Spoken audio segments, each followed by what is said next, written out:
बिस्मिल्लाहिर्रहमानिर्रहीम अस्सलाम वालेकुम dear students. My name is Hamad Samar. कैसे हैं आप? उम्मीद करता हूँ आप सब खैरियत से होंगे। अल्लाह ताला आपको अपने हिफ्ज़ व अमान में रखे।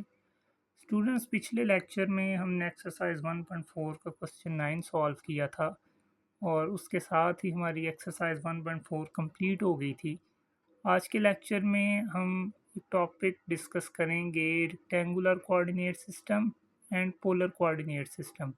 आपके कोर्स में तो ये पोलर कोऑर्डिनेट सिस्टम के नाम से है, लेकिन इससे पहले हम रेक्टेंगुलर कोऑर्डिनेट सिस्टम को इंट्रोड्यूस करेंगे। उसको डिस्कस करने के बाद देन फिर फर्दर हम पोलर कोऑर्डिनेट सिस्टम की तरफ मूव करेंगे।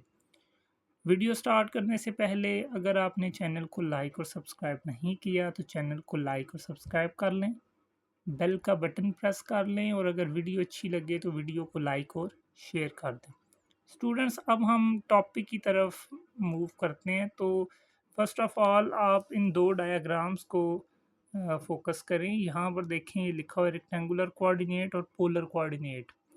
अब ये दोनों जो कोऑर्डिनेट सिस्टम्स हैं, ये बेसिकली किसी पॉइंट की लोकेशन को डिस्क्राइब करने के लिए यूज़ होते हैं, किसी पॉइंट को रिप्रेजेंट करवाने के लिए इस्तेमाल होते हैं ये दोनों। ठीक है, कि पॉइंट किस लोकेशन के ऊपर मौजूद है उसके लिए ये यूज़ किया जाता है। और तो अब इन दोनों में डिफरेंशिएट करते हैं कि इनमें क्या डिफरेंस है। तो स्टूडेंट्स, रेक्टेंगुलर कोऑर्डिनेट सिस्टम को देखें तो इसमें जो पॉइंट पी है, ये कंपोनेंट्स एक्स और वाई की फॉर्म में डिस्क्राइब होता है।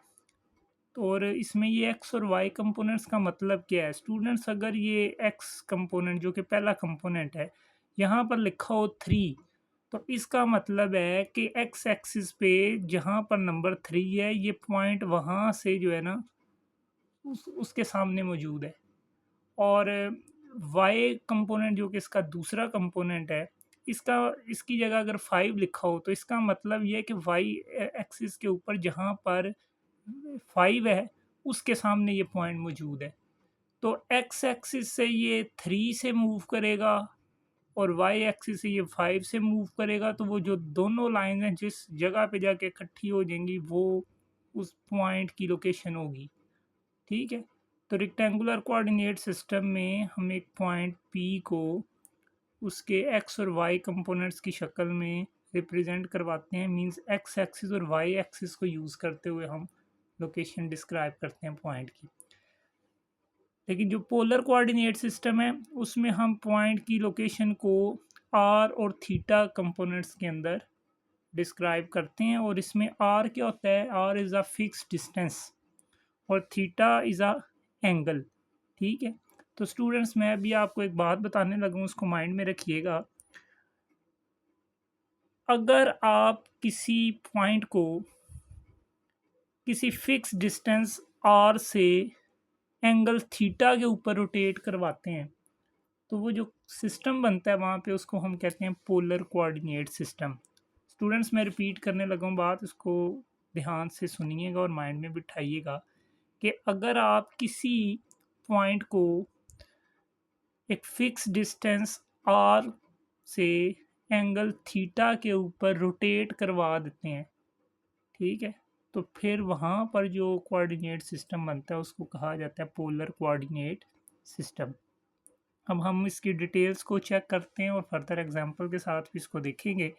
तो स्टूडेंट्स, ये जैसे लिख रहा है कि just as a Cartesian coordinate system uses an ordered pair x y to describe the position of point.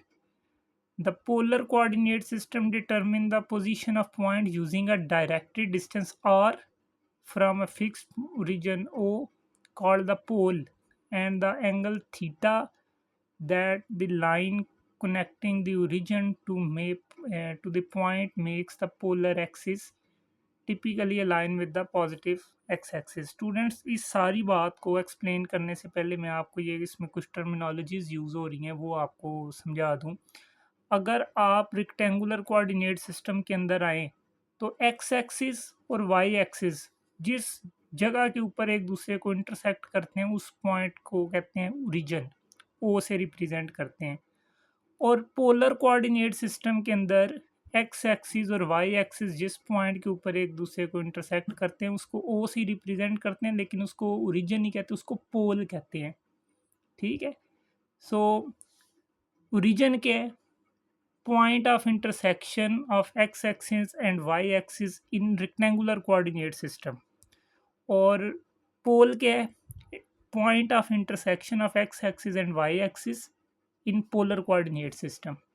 ठीक हो गया।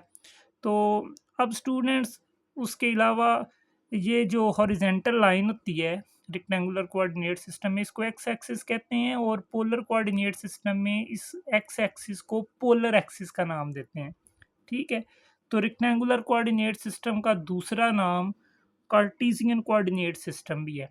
तो वो इसमें कह रहा है कि जैसे कि कार्टेशियन कोऑर्डिनेट सिस्टम में हम ऑर्डर्ड पेयर एक्स वाई को इस्तेमाल करते हैं किसी पॉइंट की पोजीशन को डिस्क्राइब करने के लिए, उसी तरह पोलर कोऑर्डिनेट सिस्टम में हम किसी पॉइंट की पोजीशन को डिस्क्राइब करने के लिए एक डिस्टेंस आर और साथ में एंगल थीटा को यूज़ करते हैं।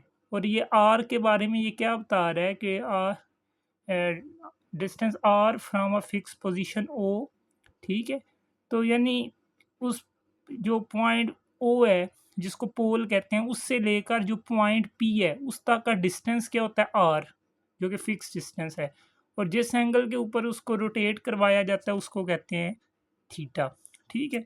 तो in polar coordinate system location of point P can be described by polar coordinate in the form R theta, where R and theta real numbers. ठीक है। तो यहाँ पर वो कह रहा है कि पोलर कोऑर्डिनेट सिस्टम में हम किसी पॉइंट की लोकेशन को आर और थीटा के फॉर्म में डिस्क्राइब करते हैं।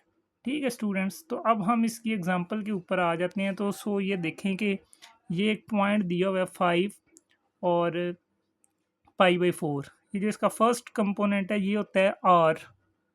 तो आर इसमें 5 है यानी फिक्स डिस्टेंस 5, और दूसरा कंपोनेंट थीटा होता है एंगल π/4। π/4 होता है 45 degree. Pi equals to 180 degree, 180 divided by 4 45 degree. तो हम क्या करेंगे, इस पोल से 5 यूनिट्स के डिस्टेंस पे 5 का डिस्टेंस ले लिया ये, और एक्स एक्सिस से हम 45 के एंगल पे इसको रोटेट करवा देंगे। ये एक्स एक्सिस से 45 का एंगल यहाँ बनेगा, यहाँ से हमने इसको डिस्टेंस 5 के ऊपर ले गए और एंगल 45।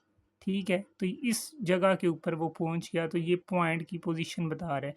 तो ये क्या बता रहा है कि पोल से जो डिस्टेंस है इस पॉइंट का वो 5 है, और कितने एंगल पे रोटेट हुआ है? 45 डिग्री पे। ठीक है। तो ये लिखा भी हुआ है कि polar coordinate 5 π/4 represent a 0.5 units away from pole at angle of 40 π/4 radians means 45 degree. तो यानी ये पॉइंट जो है ना, ये पोल से 5 यूनिट्स के डिस्टेंस पे है, कितने एंगल पे? 45 डिग्री पे, π/4 रेडियन। स्टूडेंट्स, अगर ये आर की वैल्यू इधर नेगेटिव आ जाए फिर उसका क्या होगा?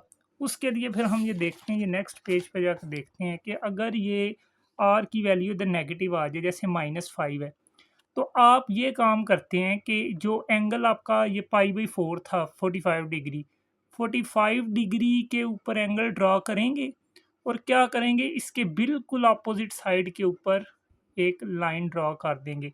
वो कितने यूनिट्स मूव करना है? यूनिट्स उसने 5 ही मूव करना है।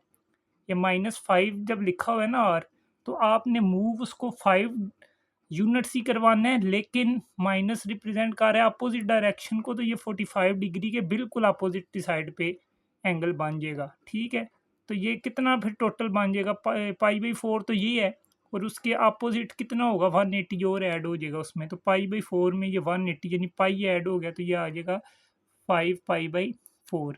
तो स्टूडेंट्स, इसमें क्या है कि अगर आर की वैल्यू नेगेटिव आ गई है, तो आपने, जैसे ये -5 आ गई, तो आपने 5 डिस्टेंस ही मूव करवाना है पोल से। ठीक है। लेकिन कितने एंगल पे रोटेट करवाना है? π/4 के अपोजिट एंगल पे, यानी π/4 45 डिग्री है ना, तो उसके बिल्कुल अपोजिट साइड पे 180 और ऐड हो गया तो 225 मान जाएगा। 225 डिग्री एंगल के ऊपर ये जो है ना रोटेट होके तो पॉइंट इस जगह पे पहुंच जाएगा। ठीक है। तो स्टूडेंट्स, ये था हमारा आज का टॉपिक, रेक्टेंगुलर कोऑर्डिनेट सिस्टम और पोलर कोऑर्डिनेट सिस्टम, जिसको आज के लेक्चर में हमने कवर किया। उम्मीद करता हूँ कि आपको ये टॉपिक समझ आया होगा। अगर किसी स्टूडेंट को इस टॉपिक में कोई कन्फ्यूजन हो तो कमेंट सेक्शन में आप क्वेश्चन पूछ सकते हैं।